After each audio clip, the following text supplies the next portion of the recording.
Donc, malgré l'intitulé plutôt général de mon titre, XIIIe siècle, mon exposé portera principalement sur Thomas d'Aquin, qui est l'un des personnages les plus importants de son siècle. Il serait assez facile de comparer la morale thomasienne avec certaines œuvres de Kant, telles que la métaphysique des mœurs ou l'anthropologie du point de vue pragmatique. Il suffirait de confronter ces deux édifices, ces deux systèmes moraux, celui de Thomas et celui de Kant, pour en comparer les contenus. Nous serions ainsi face à deux théories de la vertu, deux théories du droit, deux conceptions de la passion, et ainsi de suite. On trouverait sans doute quelques points communs, mais surtout de profondes divergences. À la fin d'une telle analyse, les deux édifices resteraient l'un à côté de l'autre, et très probablement, on n'aurait produit aucun résultat théoriquement remarquable, mais uniquement des tableaux comparatifs, historiques et lexicaux plus ou moins complexes. Nous pourrions par exemple observer la différence entre la distinction thomasienne entre raison supérieure et raison inférieure et la comparer avec ce que Kant entend par faculté de connaissance supérieure et inférieure. Ou bien on pourrait élargir cette comparaison à certaines dispositions, comme les mépris, par exemple les contemptus, qui est pour Thomas le refus de respecter un précepte divin, pour Kant en général, c'est le fait de manquer de respect à l'homme en général. Je crains cependant que, suivant cette méthode, on infligerait à ces deux doctrines une sorte de momification. Je reprends l'expression de Maurice de Wulf qu'il avait utilisée justement à propos d'une Kampf, d'une bataille entre néo-thomistes et kantiens. Il en va autrement, ce que j'espère démontrer aujourd'hui, si l'on compare la structure profonde de la morale thomasienne avec les données les plus fondamentales de la philosophie pratique de Kant, qui se trouve exposée notamment dans la fondation de la métaphysique des mœurs, dans la critique de la raison pratique et dans la religion, dans les limites de la simple raison. Ici, nous trouvons des intuitions communes aux deux auteurs. Il faut alors se garder de deux dangers, à savoir celui de lire les deux auteurs dans une optique concordiste, d'après laquelle Thomas aurait anticipé les points les plus importants de la morale kantienne, ce qui est loin d'être exact, ou bien celui de les lire dans une optique antagoniste, des destructiones philosophiae critiche inspirées à une vulgate thomiste ont déjà été tentées par des néoscolastiques au XIXe siècle, et Gilson a montré toute la faiblesse de ce genre d'opération intellectuelle, notamment dans son livre « Les philosophes et la théologie ». Je vais tout d'abord présenter un aspect de la morale aristotélicienne qui peut être pris comme point de départ ou comme point d'observation privilégié. Ensuite, je montrerai comment la théologie morale thomasienne et la philosophie pratique kantienne se rejoignent, ou du moins se rapprochent, dans un certain nombre d'intuitions fondamentales à ce sujet. Ces intuitions se cristallisent autour d'un certain nombre de concepts, notamment les concepts de loi, de disposition et de personne ou personnalité. L'homme est un être moral. Malgré le fait que les conceptions philosophiques de l'être humain ont été extrêmement nombreuses et diverses au cours de l'histoire, il semblerait qu'aucun philosophe n'ait jamais voulu priver l'homme des morales en faisant un être purement mécanique ou purement naturel. À côté d'une structure naturelle ou physique, il y a dans l'homme une structure morale. Donc la morale touche la physiologie, mais elle en est distante. Respirer ou digérer ne relève pas de la morale. Choisir ou être heureux ne relève pas de la physiologie.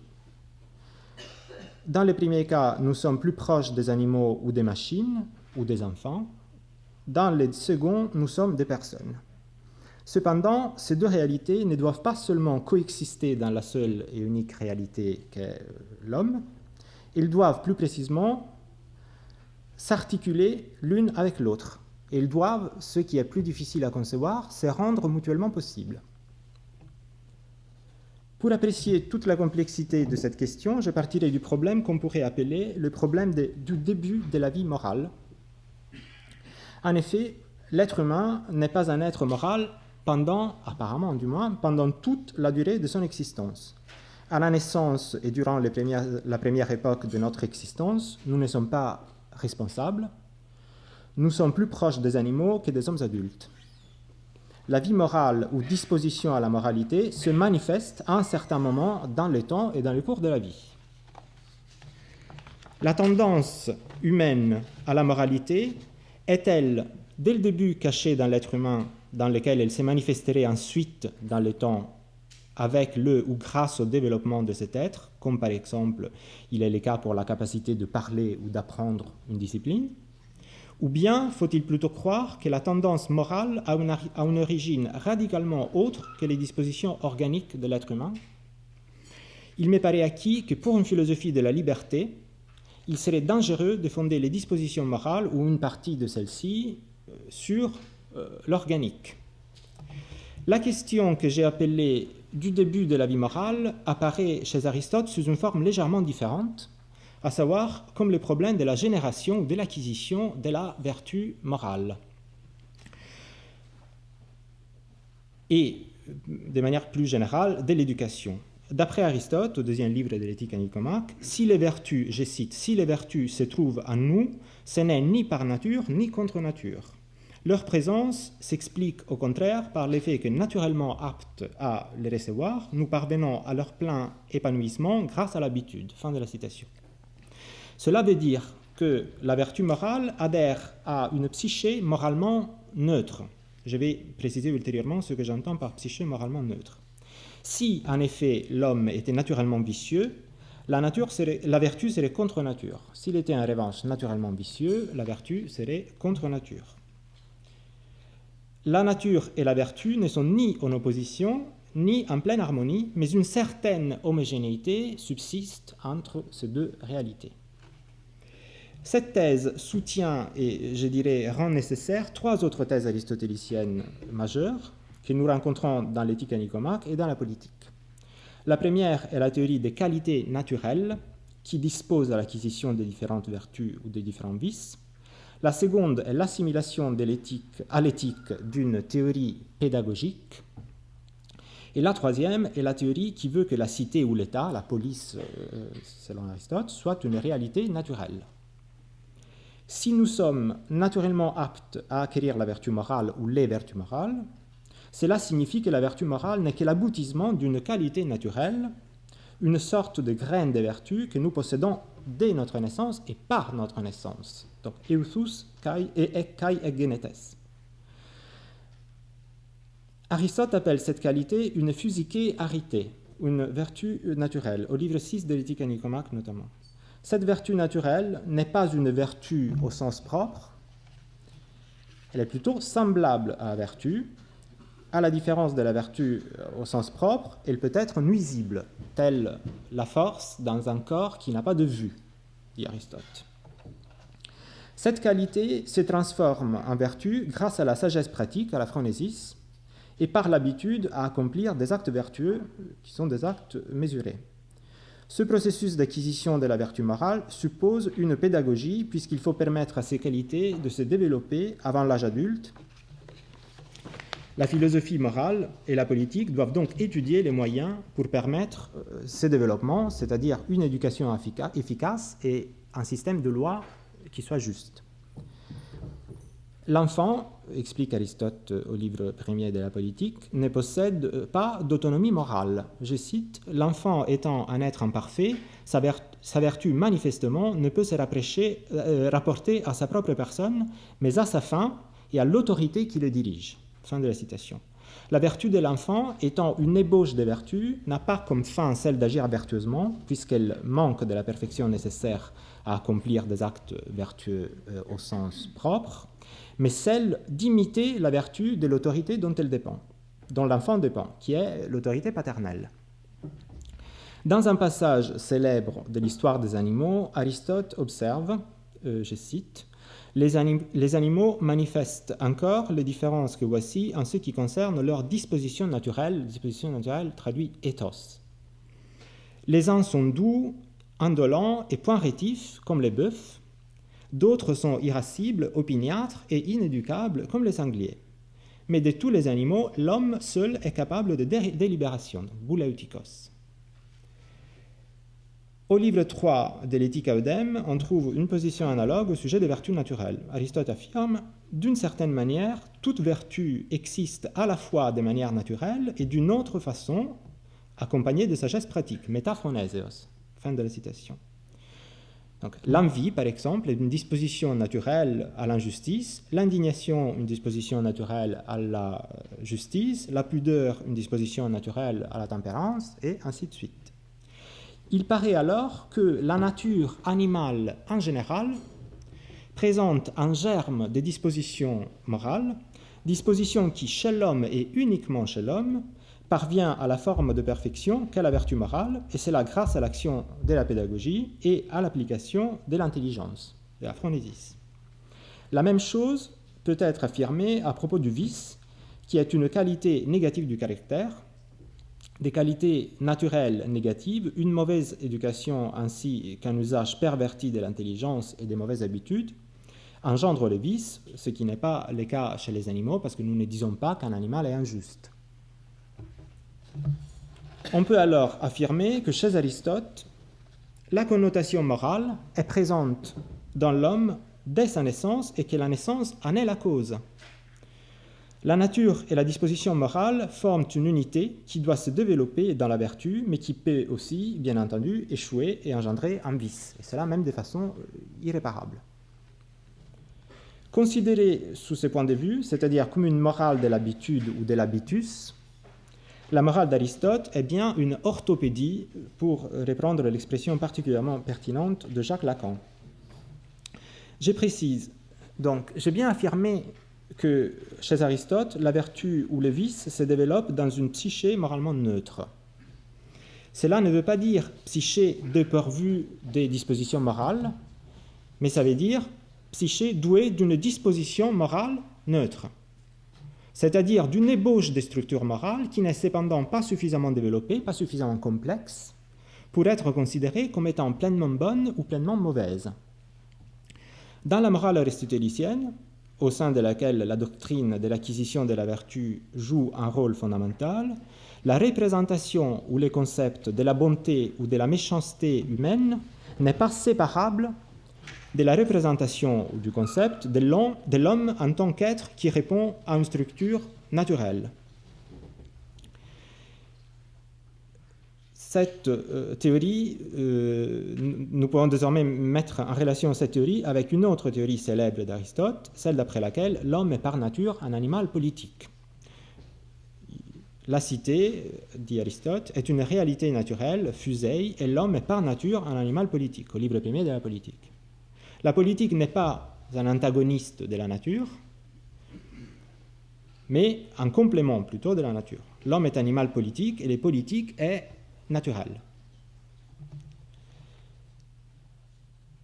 Cela est tellement vrai qu'avec les dispositions morales innées, la naissance assigne aussi un rôle politique de maître, d'esclave, de fils aux hommes qui naissent et aux femmes qui naissent. Il est évident qu'on doit, du moins en partie, renoncer à une telle conception de la morale si l'on suppose qu'être bon ou mauvais ne vient pas chez l'homme de la nature, mais de la liberté, et qu'il faut plus ou moins radicalement séparer la liberté de la nature. Il est significatif de remarquer qu'un passage de l'écrit kantien Conjecture sur les débuts de l'histoire humaine semble faire écho à une phrase que nous lisons chez Thomas d'Aquin dans le De Malo. Kant affirme que, je cite, « Des actions faites en vertu d'une volonté radicale ne peuvent entraîner avec elles aucune hérédité, avec elle au singulier, avec la volonté. » Et Thomas, dans le De Malo, question 6, « Nihil quod homo contrait ex origine sua consistit in eius voluntate » Donc rien de ce que l'homme a contracté par son origine se fonde sur sa volonté ou appartient à sa volonté, consiste à sa volonté. Les modèles aristotéliciens tels que nous l'avons décrits est en fait remis en question, remis en discussion par Thomas d'Aquin. En tant que théologien chrétien, Thomas a affaire à une autre théorie de l'enfance, à savoir une théorie de l'enfance de l'humanité. les problèmes du début de la vie morale se bifurquent chez Thomas en deux problèmes qui sont d'une part celui de la disposition morale de l'individu, problème qu'il trouve chez Aristote, et d'autre part les problèmes de la disposition morale de l'humanité en général, c'est-à-dire de l'humanité en tant qu'espèce ayant un début dans l'histoire. L'ensemble du dispositif psychologique et moral aristotélicien est profondément altéré chez Thomas par l'introduction de la liberté, conçue comme la capacité que la volonté possède de produire sa propre motion, autrement dit, conçue comme autonomie de la volonté. À juste titre, on s'accorde à dire que la morale de Thomas est, dans sa structure générale, une morale aristotélicienne. Si ce n'était pas le cas, Thomas n'aurait pu structurer une partie considérable de la seconde part de la Somme de théologie comme un commentaire de l'éthique à Nicomaque. Mais il faut sans doute ajouter que la morale aristotélicienne a un statut très particulier dans la théologie de Thomas et dans sa conception de l'économie de l'histoire du salut, puisque la morale aristotélicienne est le résultat d'une adaptation de la psyché humaine à l'événement historique et symbolique qu'est la perte de la justice originelle ou de l'impassibilité originelle. Par justice originelle, on indique la condition dont jouissaient Adam et Ève au moment de leur création, condition qui était caractérisée par une sorte de verticalité morale et légale. L'intellect obéissait parfaitement à Dieu, l'appétit sensitif et la chair obéissaient parfaitement à l'intellect. Les rapports de perfection contrôlaient pleinement les rapports dynamiques entre ces trois niveaux, donc Dieu, intellect, chair et appétit sensitif. Avec la chute, donc avec le premier péché, cet ordonnancement est brisé, puisque après la chute, et à cause de la chute, la chair peut se révolter contre l'intellect et l'intellect contre Dieu. La justice originelle était un état d'impassibilité, puisque l'intellect ou raison supérieure ne pouvait pas subir, ne pouvait pas pâtir l'action de la sensibilité et de la raison inférieure. Action qui se présente sous la forme d'un désir. La vie morale que nous connaissons actuellement, qui est d'après Thomas une vie aristotélicienne, est donc le résultat d'une adaptation, puisque le modèle aristotélicien était incompatible avec la justice originelle. La vie prélapsaire était alors une vie pré-aristotélicienne, dans la mesure où les facultés humaines ne pouvaient pas se comporter comme ils se comportent actuellement. Chez Aristote, nous l'avons vu, la disposition de l'individu, y compris les dispositions morales, vient de la naissance. Leur transmission est biologique. Chez Thomas d'Aquin, la naissance et la transmission séminale ne sont plus les seuls véhicules à travers lesquels les hommes se trouvent disposés moralement. Si l'on considère l'espèce humaine comme si celle-ci était un seul individu, dont les différents membres seraient autant de personnes, si l'on réduit la succession historique à une unité logique, Adam, nous dit Thomas toujours dans les De Malo, devrait jouer ou doit jouer le rôle de la volonté de cet individu. La volonté est la première puissance qui accueille le péché. Toute motion pécheresse commence par la volonté. Sans volonté de péché, il n'y a pas de péché. De manière analogue, la motion pécheresse adamique, libre et volontaire, a mis en branle la progression spécifique des hommes et de leurs actions. Ceci est le noyau de la doctrine de Thomas sur la transmission du péché originel, telle qu'elle est exposée dans la question 4 du De Malo, qui pourrait avoir l'air d'une doctrine biologique du péché originel. Elle ne l'est pas en réalité. L'aspect le plus difficile de la doctrine de Thomas consiste en cela qu'elle sépare la disposition morale fondamentale, le péché originel, des dispositions matérielles de l'individu. Nous avons donc une disposition fondamentale qui n'est pas transmise biologiquement, elle n'est pas empirique ou temporelle, dirait Kant, puisqu'elle est libre. Et avant celle-ci, nous avons des dispositions, et avec celle-ci, nous avons des dispositions biologiques qui ne sont pas morales, puisqu'elles ne sont ni coupables ni méritoires, mais qui permettent aux dispositions provenant de la liberté de s'exprimer dans les actes humains et dans la vie humaine. C'est justement cette intuition thomasienne qui anticipe, il me semble, la philosophie kantienne de la religion et sa doctrine du mal radical. Il faut en effet distinguer dans la nature humaine deux choses, à savoir la finitude de son être, l'homme est une créature et comme toute créature, elle est limitée, de la culpabilité de sa nature. Les deux choses ne sont pas identiques. La première est une disposition naturelle, la seconde est une disposition de la liberté. Ces deux réalités ont tendance à se confondre, raison pour laquelle Thomas leur consacre un certain nombre d'explications. L'effet qu'un péché originel nous vienne par voie séminale se heurte à une difficulté apparemment insurmontable. Si le péché est ce dont nous sommes responsables, et si nous ne sommes pas responsables de notre naissance, comment pourrait-on nous imputer quelque chose que nous avons de notre naissance? Donc, cette culpabilité que nous avons par notre naissance. Nous ne sommes pas imputables de ce qui nous vient ex necessitate naturae, par une nécessité naturelle. Nous ne sommes pas imputables d'être bruns ou grands ou... Voilà. Thomas répond que les défauts originaires ne peuvent pas nous être imputés en tant qu'il nous vient par voie séminale, per seminalem generationem, donc biologiquement.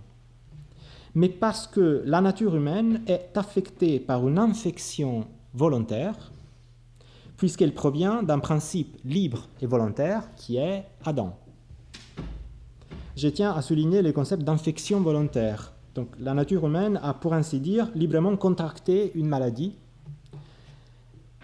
une infection qui la traîne vers le mal moral et qui exprime les caractères vicieux et coupables de la liberté humaine. C'est ainsi que nous observons, comme je le disais, le profond bouleversement que la morale aristotélicienne subit chez Aristote. D'après Aristote, l'origine biologique de l'homme coïncide avec l'origine de ses dispositions morales. Chez Thomas, l'origine biologique est, du moins d'un point de vue logique, différente de la disposition morale fondamentale qu'est le péché originel. Les limites anthropologiques en tant que telles n'ont pas de connotation morale, parce que la connotation morale se rajoute par un acte de liberté, qui appartient à l'homme en tant que nature, en tant qu'espèce. Comment concevoir, cependant, qu'une espèce pêche? Si les péchés sont des actes et si les actes sont des individus, appartiennent aux individus, singularium, selon un adage tiré du livre 2 de la métaphysique d'Aristote, on ne saurait pas expliquer comment une espèce, qui est universelle, puisse pécher. Cela s'explique puisque, chez Thomas d'Aquin, les péchés originels se situent tant au niveau historique qu'au niveau symbolique. Les trois personnages qui participent à la chute, qui sont Adam, Ève et les serpents, représentent respectivement la raison supérieure, la raison inférieure et la sensualité. La chair, donc. Ces questions sont traitées à la fin de la prima pars de la somme de théologie dans les questions sur les facultés humaines. Et Thomas y reprend en partie une exégèse classique, notamment augustinienne, sur l'interprétation symbolique des trois personnages. Donc, affirmer que Adam est coupable ne signifie pas uniquement affirmer que l'homme historique, Adam, a péché, mais que la raison supérieure et donc la volonté de l'homme, en tant qu'homme, est coupable, ce qui nous amène très proche de la doctrine kantienne du mal radical. Plus précisément, il y a un aspect de la doctrine thomasienne du péché qui se rapproche de cette conception kantienne du mal. Pour Kant, l'une des exigences les plus fortes est celle de séparer d'un côté ce qu'il appelle les motifs empiriques de l'action et du libre arbitre, et de l'autre les maximes qui déterminent l'action. Les premiers font partie du phénoménal et de la temporalité, les seconds dépendent exclusivement de l'usage de la liberté. Or, d'après Thomas, tout péché actuel, c'est-à-dire tout péché post-lapsaire, considéré en tant qu'acte et non en tant qu'habitus, est composé par deux actes que Thomas appelle, utilisant une terminologie augustinienne, aversio et conversio. L'aversio, le détournement, donc c'est un détournement, est l'acte par lequel l'âme se soustrait librement et volontairement à la règle divine. La conversio, en revanche, est l'acte par lequel l'âme se porte sur les objets du vice, qui sont les objets de la convoitise sexuelle, de la du vice en général, du goût, de l'avarice, etc. Ces deux aspects se composent, donc l'aversio et la conversio, se composent dans un seul acte, mais ils diffèrent psychologiquement l'un de l'autre, puisque l'aversio est un acte d'orgueil, de superbia, puisqu'il est par orgueil qu'on se soustrait au précepte divin. En revanche, la conversio est un acte de concupiscence, parce qu'il est par concupiscence que nous nous portons sur les objets du vice. Les composés qui résultent de ces deux actes est un composé illémorphique, puisque pour Thomas, l'aversio est la forme et la concupiscence est la matière. Donc il faut remarquer que la liberté est associée à la aversio et à la forme, alors que l'âme inférieure est associée à la conversio et à la matière. L'aspect le plus important de cette théorie est le suivant. Le péché a un fondement, une racine, uniquement en tant que conversio ou matière. Et cette racine sont les objets du vice. En tant que aversio ou forme, le péché n'a aucun fondement, aucune racine, puisque du point de vue formel, le mal ne peut avoir aucune racine. L'aversio étant forme et acte volontaire et libre, chercher le fondement de l'aversio équivaudrait à affirmer que la volonté, donc la liberté, puisse adhérer au mal en tant que mal, ce qui est impossible. Or, si le péché actuel se produit, ce que nous pouvons observer facilement, cela veut dire, pas seulement qu'il s'est produit, mais ça veut dire qu'il est possible. C'est-à-dire que nos facultés peuvent, par orgueil et par concupiscence, agir mal et le faire librement. Le péché originel que nous portons en nous-mêmes est précisément la condition de possibilité du péché actuel. Il est le fondement de la possibilité de cette déviance de la liberté. Et le péché originel est un acte volontaire, libre, qui peut être attribué à l'homme en tant qu'espèce. Voici comment les espèces pêchent. J'ai l'impression que Thomas a ainsi formulé une théorie assez proche de la théorie que Kant expose dans le premier chapitre de la religion dans les limites de la simple raison, qui traite de l'inhérence du mauvais principe à côté du bon ou du mal radical dans la nature humaine. La solution kantienne consiste à isoler deux niveaux de l'action, tat, faisant dépendre chacun des deux d'un usage de la liberté. On peut appeler action tant cet usage primordial de la liberté qui consiste à suivre une maxime suprême conforme ou non conforme à la loi morale, que les actions moralement bonnes ou moralement mauvaises qui expriment cet usage primordial de la liberté. Par conséquent, si l'on admet que l'homme porte la responsabilité de tout usage qu'il fait de sa liberté, il s'ensuit qu'on peut lui imputer non seulement les actions matériellement mauvaises, mais aussi la maxime suprême mauvaise de laquelle ces actions dépendent. Les penchants, Hang en allemand, à faire dépendre ces actions d'une maxime suprême mauvaise, c'est-à-dire les penchants à ne pas agir par simple respect de la loi morale, mais à la soumettre à des mobiles autres, c'est-à-dire à l'amour de soi, est originaire dans l'homme, dans l'espèce humaine, et exprime un caractère coupable et méchant de l'espèce humaine. Puisqu'il s'agit cependant d'un usage de la liberté, l'homme en porte la responsabilité. Les penchants au mal, que Kant appelle peccatum originarium, est la condition formelle des actes mauvais que Kant appelle peccata derivativa, puisque tout acte mauvais doit être reconduit à une maxime suprême, dans laquelle la relation entre la loi morale et l'amour de soi est intervertie. L'amour de soi devenant condition de l'adhésion matérielle à la loi morale. Le peccatum originarium est un acte intelligible et en tant que tel non soumis aux conditions temporelles que seule la raison pratique peut connaître.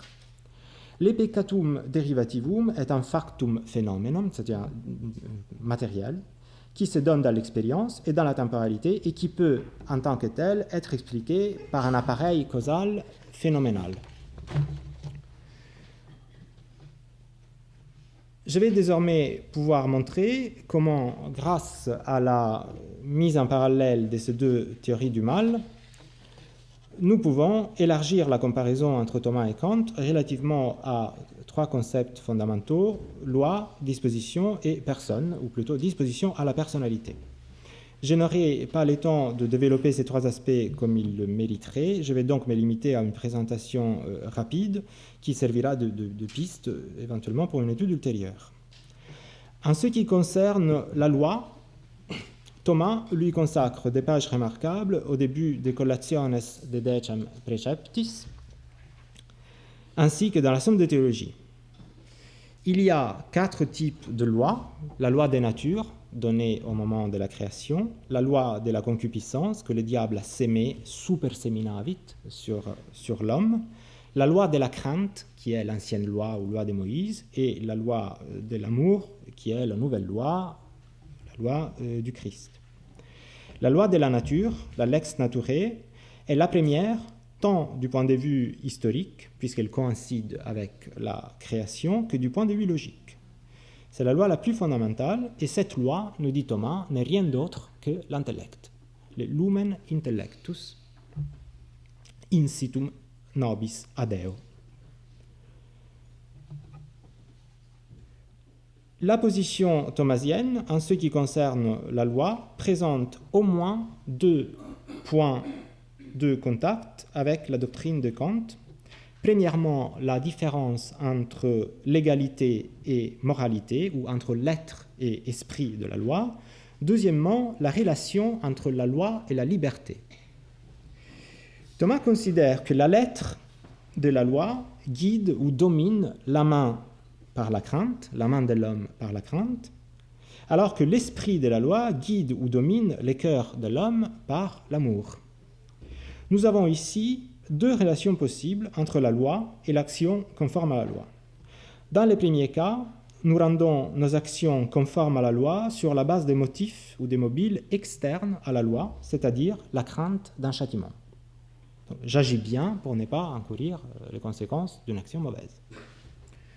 Dans le second cas, c'est l'amour et donc la liberté, puisque lorsqu'on agit par amour, on agit librement, qui nous permet de produire des actions légales, qui sont donc légales par amour de la loi, qui est la loi évangélique.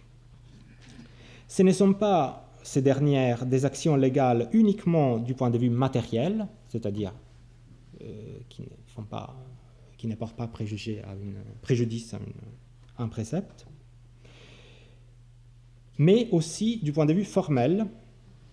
Et du point de vue formel, ce sont des actions libres, puisque ce sont des actions faites par charité. Or, la charité est une disposition de la volonté est une faculté libre, et donc la volonté exploite la motion de la volonté, et donc tout ce qui est fait par charité est fait librement.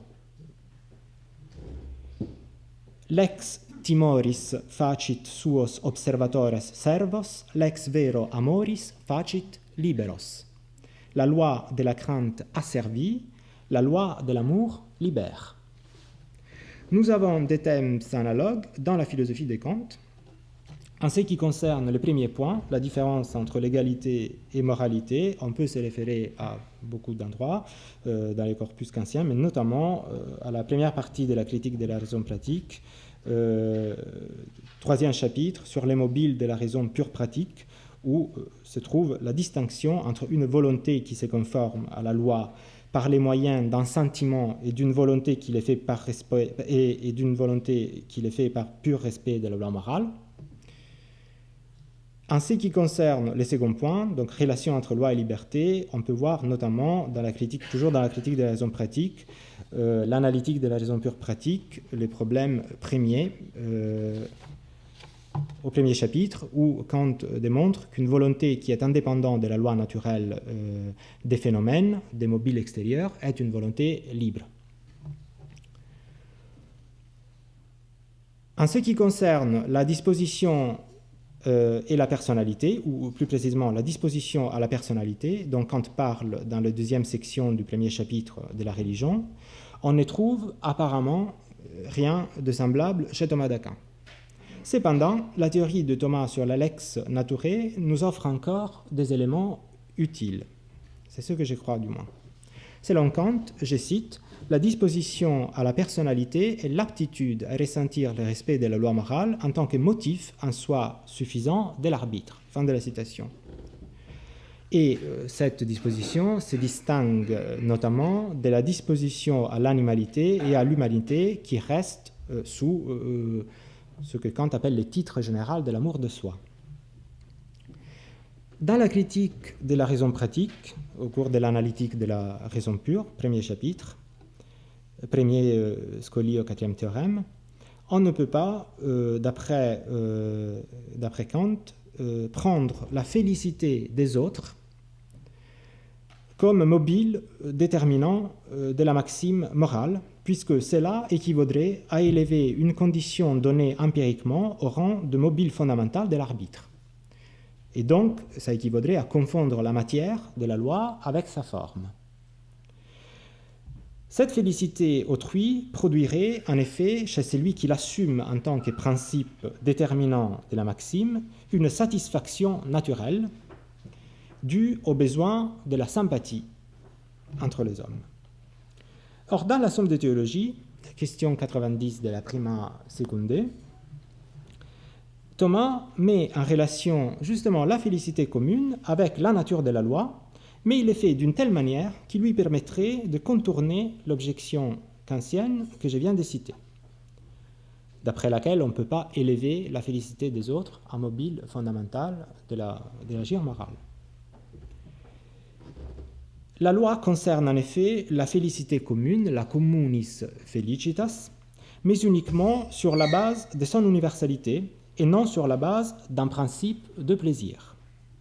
La loi doit être universelle, étant donné que la loi est quelque chose de la raison, a liquid rationis, et qu'elle est la lumière de l'intellect, lumen intellectus. Elle est certes le principe de mes propres actions, mais elle est aussi le principe des actions des autres. Puisque si elle était les principes de mes actions et non celui des actions des autres, elle ne serait pas universelle et donc elle ne serait pas une loi. Si la loi est conçue en tant que principe de la félicité des autres, ce n'est pas parce que la félicité des autres nous procure du plaisir. Il peut nous procurer du plaisir, mais pas en tant qu'objet et matière de la loi. Mais c'est parce que la loi ne peut que rendre universel son contenu. Et c'est justement son objectivité qui la pose dans une sorte d'au-delà de principe de plaisir, puisque je peux bien conformer mon plaisir à la loi, mais cela n'affecte pas la nature de la loi qui n'est pas en elle-même un principe de plaisir. La loi naturelle interdit justement de faire au prochain ce qu'on ne souhaite pas de subir de la part du prochain. Et il est par les moyens de cette universalisation du commandement que la loi me permet de sortir du principe de mon propre plaisir et du principe de ma propre félicité. Et donc c'est ainsi que je crois qu'on retrouve chez Thomas d'Aquin quelque chose de très proche de ce que Kant appelle disposition à la personnalité. À l'arrière-plan de la comparaison que j'ai proposée entre Kant et Thomas d'Aquin, nous retrouvons les problèmes de la liberté. La liberté dépend du fait que la volonté puisse produire ses actes de manière autonome. Une volonté dirigée par une faculté ou un objet quelconque n'est pas une volonté libre. Dans l'anthropologie aristotélicienne, une telle faculté et une telle motion n'existent pas. La morale et la nature sont homogènes. La séparation entre le monde de la liberté et le monde de la nature est en revanche au cœur de la philosophie pratique kantienne. Je crois qu'il est chez Thomas d'Aquin qu'il faut chercher les débuts d'une réflexion qui aboutira, quelques siècles plus tard, à la séparation radicale de la liberté de la nature et qui aboutira également à l'élaboration de l'anthropologie moderne. Et j'ai terminé. Je vous remercie.